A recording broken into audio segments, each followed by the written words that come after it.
السلام عليكم ومرحبا بكم. اليوم بغيت نشارك معكم بانكيك القمح الكامل بدون سكر بدون حليب.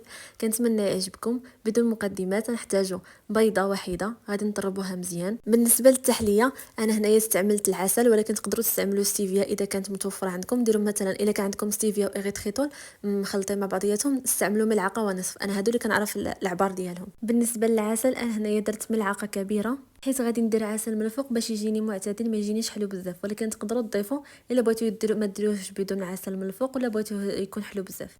غادي ندير هنايا اي حاجه بغيتو تنسموا بها، تقدروا ديروا فانيليا برتقال. انا هنا درت الحامض، القشور ديال الحامض. وهنايا انا نسيت ودرت الماء هو الاولاني وما درتش الزبده، انا غنديرها نزيدها من بعد، ولكن نتوما ديروها في الاول ماشي من مورا الماء. غنديروا كاس ديال الماء ماشي دافي عادي من الصنبور، وملعقه صغيره ديال الخل. انا هنا درت الخل ديال الحامض. ها نتوما هنايا راه عاد نزيد الزبده، راه غير غلطت ونسيتها، نتوما ديروها في الاول. كنتمنى تكونوا فهمتوني. بالنسبه للزبده ملعقه ونصف كبيره. تقدروا تستعملوا زيت الزيتون اذا كانت نوعيه جيده وما كانش فيها الريحه قويه.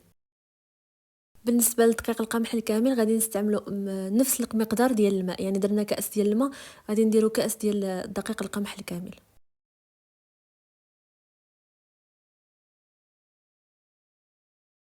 كيس من فئة 7 غرام خميرة كيميائية.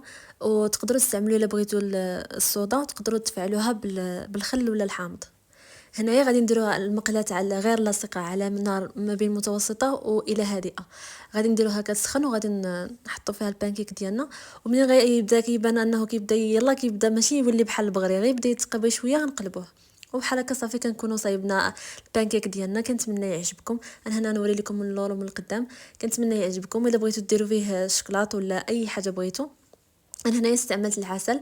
بالنسبه للكميه راه عطاتني 8. انا راه وريتكم وحده راه تكلات ووحده صغيره. باش يكون الفيديو مفيد كنتمنى تصلوا على رسول الله صلى الله عليه وسلم، تقولوا سبحان الله والحمد لله.